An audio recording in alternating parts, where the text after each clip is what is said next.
Bengaluru F C ആരാധകർ ഒരു തനി സ്വഭാവം വീണ്ടും പുറത്തെടുക്കുകയാണ്. വംശീയ അധിക്ഷേപമാണ് ഇത്തവണ സംഭവിക്കുന്നത്. വംശീയ അധിക്ഷേപവും ബംഗളൂരു എഫ് സി ആരാധകർ ഇത് ആദ്യമായിട്ടൊന്നുമല്ല. ഇത് ഏകദേശം മൂന്നാമത്തെ വട്ടമാണ് ബംഗളൂരു ആരാധകർ വംശീയ അധിക്ഷേപം നടത്തുന്നത്. 2022-23 സീസണിൽ കേരള ബ്ലാസ്റ്റേഴ്സിന് ഒരു താരത്തിനെതിരെ നടത്തിയിരുന്നു. അതൊരു താരമാണ് നടത്തിയത്. അതിനുശേഷം പിന്നീട് അവിടെ വെച്ച് ഫാൻസ് നടത്തി. പിന്നീട് ഇപ്പോൾ ഈസ്റ്റ് ബംഗാൾ താരത്തിനെതിരെ നടത്തിയിരുന്നു. ഇപ്പോൾ വീണ്ടും കേരള ബ്ലാസ്റ്റേഴ്സ് താരത്തിനെതിരെയാണ് നടത്തിയിരിക്കുന്നത്. ഫാലുവെൻഡിയുടെ എതിരെയാണ് ഇപ്പോൾ ഈ വംശീയ അധിക്ഷേപം നടത്തിയിരിക്കുന്നത്. ഒന്നാമത്തെ കാര്യം, വംശീയ അധിക്ഷേപം എന്ന് പറയുന്ന പരിപാടി നടക്കില്ല. No racism. അതിപ്പോൾ ആര് എവിടെ കാണിച്ചാലും ശരി ഇത് തന്നെയാണ്. ഗോ ടു സൂ എന്നാണ്, മൃഗശാലയിലേക്ക് പോകൂ എന്നാണ് ഫാലുവെൻഡിക്ക് നേരെ ബംഗളൂരു എഫ് സി ആരാധകർ ചീറിപ്പാഞ്ഞുകൊണ്ട് വന്നത്. നമുക്കറിയാം ഈ സീസണിൽ കേരള ബ്ലാസ്റ്റേഴ്സിന്റെ ആദ്യത്തെ വിൻ രജിസ്റ്റർ ചെയ്തിരിക്കുകയാണ്. അത് ബംഗളൂരുവിനെതിരെയാണ്. 8 മത്സരങ്ങൾ എടുത്തു ആദ്യത്തെ വിജയത്തിനായിട്ട് എന്നതും കൂടി എടുത്തു പറയേണ്ടതാണ്.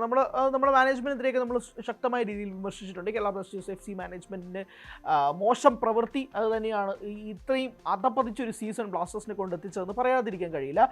6 തോൽവി, ഒരു സമനില, ഒരു വിജയം, മൊത്തത്തിലൊന്ന് പൊളിച്ചെഴുതി കേരള ബ്ലാസ്റ്റേഴ്സ് ഒന്ന് ഒരു പുതുജീവനായിട്ട് വരുമോ ഇല്ലയോ എന്നൊക്കെ കാത്തിരുന്ന് കാണേണ്ടതാണ്. പക്ഷെ എന്നാൽ പോലും ബാംഗ്ലൂരുവിൽ വെച്ച് ആരാധകർ കൊടുത്ത സപ്പോർട്ടിനെ കുറിച്ച്, അതായത് നമ്മുടെ ആരാധകർ കൊടുത്ത സപ്പോർട്ടിനെ കുറിച്ച് നമ്മൾ സംസാരിക്കണം. അതിൻ്റെ കൂട്ടത്തിലാണ് ഈ വംശീയ അധിക്ഷേപ പരിപാടി നടത്തുന്നത്. നിങ്ങൾക്ക് കൂകി വിളിക്കാം, ബഹളം വിളിക്കാം, നിങ്ങൾക്ക് എന്ത് വേണോ ചെയ്യാം, പക്ഷേ ഈ വംശീയ അധിക്ഷേപം എന്ന് പറയുന്ന പരിപാടി നടക്കില്ല. അതും ഫാലുവെൻഡിയെ പോലൊരു പ്ലെയർ കേരള ബ്ലാസ്റ്റേഴ്സിന് വേണ്ടിയിട്ട് നല്ല രീതിയിൽ പണിയെടുക്കുന്ന ഒരു പ്ലെയർ തന്നെയാണെന്ന് പറയാതിരിക്കാൻ കഴിയില്ല. അദ്ദേഹത്തിൻ്റെ ഒരു ഓൺ ഗോളൊക്കെ ഉണ്ടായെങ്കിൽ പോലും അദ്ദേഹം ടീമിന് അത്രയും നൽകുന്നൊരു സംഭാവന എന്ന് പറയുന്നത് ചെറുതായിട്ടൊന്നുമല്ല. പക്ഷേ ഈ ബാംഗ്ലൂരു എഫ് സി അവരുടെ ട്രൂ കളേഴ്സ് എന്നൊക്കെ നമ്മൾ പറയുന്ന രീതിയിലാണ് നടത്തുന്നത്. ഒരു തോൽവി അവർക്ക് അങ്ങോട്ട് ഡൈജസ്റ്റ് ചെയ്യാൻ കഴിയുന്നില്ല. ഒന്നാമത്തെ കാര്യം, സൗത്ത് ഇന്ത്യൻ ഡേർബി എന്നുള്ള രീതിയിലാണ് Bengaluru F C versus Kerala Blasters മുൻപ് തൊട്ടേ ISL ഉണ്ടായിക്കൊണ്ടിരുന്നത്.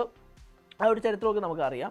അതിന് മുന്നേ തന്നെ പറഞ്ഞ പോലെ തന്നെ ബാംഗ്ലൂരു ഇതിന് മുമ്പും വംശീയ അധിക്ഷേപം കേരള ബ്ലാസ്റ്റേഴ്സ് താരങ്ങൾക്കെതിരെ നടത്തിയിട്ടുണ്ട്. പക്ഷേ അപ്പോഴൊക്കെ എന്തായിട്ടുണ്ടെന്ന് നമുക്ക് അറിയത്തില്ല. എന്തായാലും ഇപ്പോൾ കേരള ബ്ലാസ്റ്റേഴ്സ് നടപടിയുമായിട്ട് മുന്നോട്ട് പോവുകയാണ് എന്നുള്ളതാണ് അതിൻ്റെ ഏറ്റവും പ്രധാനപ്പെട്ട കാര്യം. അതായത് they are going for it. അതായത് ഇത് വെറുതെ വിടാൻ ബ്ലാസ്റ്റേഴ്സ് ഉദ്ദേശിക്കുന്നില്ല എന്നുള്ള രീതിയിൽ തന്നെയാണ് മുന്നോട്ട് പോകുന്നത്.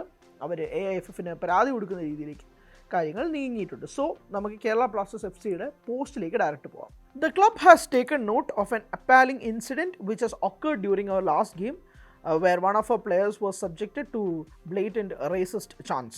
The club strongly condemns this act and has formally raised this matter with its relevant ISL and AIFF authorities.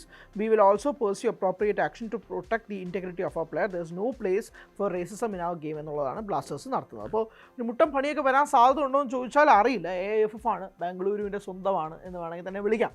അങ്ങനെ ഓൾ ഇന്ത്യ ഫുട്ബോൾ ഫെഡറേഷൻ ഒരു ക്ലബിൻ്റെ സ്വന്തമാണോ എന്ന് ചോദിച്ചു കഴിഞ്ഞാൽ രണ്ട് കാര്യങ്ങളുണ്ട്. പക്ഷേ ബാംഗ്ലൂരുവിന് മുമ്പ് ഇതിനുമെതിരെ പരാതിയൊക്കെ നടത്തിയിട്ടുണ്ട്. പക്ഷേ ഒരു തരത്തിലുള്ള ആക്ഷൻ ഒന്നും ഉണ്ടായിട്ടില്ല. അതുകൊണ്ടാണ് അങ്ങനെ പറയുന്നത്. എന്തായാലും AIFFനോട് പരാതി കൊടുത്തിട്ടുണ്ട്. ISLനും റെലവൻ്റ് ആയിട്ടുള്ള പരാതി തന്നെയാണ് കൊടുത്തിരിക്കുന്നത്. റേസിസം നടക്കില്ല. അത് ഫുട്ബോൾ ഗ്രൗണ്ടിൽ അനുവദിക്കാൻ കഴിയുന്ന ഒരു കാര്യമേ അല്ല. നിങ്ങളൊരു പ്ലെയറിൻ്റെ വീക്ക് പോയിൻറ്റ്സ് ഒക്കെ വെച്ച് സംസാരിക്കുന്നത് പോലെ അല്ലല്ലോ. അയാളുടെ വംശീയ അധിക്ഷേപം എന്ന് പറയുന്ന പരിപാടിയെ ഭയങ്കര അത് പറയുന്നവർക്ക് ഒരു ഉളുപ്പില്ല എന്നുള്ള രീതിയിൽ ആ സ്റ്റേഡിയം ഒട്ടാകെ തന്നെ ചാൻറ്റ് ചെയ്യുകയാണ്. മൃഗശാലയിലേക്ക് പോകും എന്നുള്ള രീതിയിൽ, ഗോ ടു സൂ എന്നുള്ള രീതിയിൽ ആ വീഡിയോ വന്നുകൊണ്ടേ ഇരിക്കുകയാണ്. എന്തായാലും അതൊട്ടും വെച്ച് പുറപ്പിക്കാൻ കഴിയുന്ന കാര്യമൊന്നുമില്ല. എന്തായാലും ബ്ലാസ്റ്റേഴ്സ് ഇതിനെതിരെ ശക്തമായി രംഗത്തെത്തുന്നതിൽ സന്തോഷമുണ്ട്. ആരാധകരൊട്ടാകെ തന്നെ ഇതിനെതിരെ രംഗത്തെത്തുന്നുണ്ട്. ISLൻ്റെ പേജസിലൊക്കെ പോയിട്ട് ബ്ലാസ്റ്റേഴ്സ് ആരാധകർ ഇതുമായി ബന്ധപ്പെട്ട് സംസാരിക്കുകയും ചെയ്തിട്ടുണ്ട്. എന്തായാലും മഞ്ഞപ്പട എന്ന് പറയുന്നത് 12th man എന്ന് പറയുന്നത് കേരള ബ്ലാസ്റ്റേഴ്സിന് എപ്പോഴും ഒരു അസറ്റാണ്. പക്ഷേ ഈ സീസണിൽ മാനേജ്മെൻറ്റ് തന്നെയാണ് മഞ്ഞപ്പട ഇല്ലാണ്ടാക്കിയെന്ന് വേണമെങ്കിൽ തന്നെ പറയാം. ആ ഒരു മഞ്ഞപ്പട ആയിക്കോട്ടെ, അല്ലെങ്കിൽ നമ്മൾ ആ ഒരു മഞ്ഞക്കടൽ ബ്ലാസ്റ്റേഴ്സ് തുടങ്ങിയ കാലം തൊട്ട് തന്നെ അതിൻ്റെ പേര് കേട്ടിരിക്കുന്നത് അതിൻ്റെ 12th ആർമി എന്നുള്ള രീതിയിൽ നമ്മൾ ഫാൻസാണ്.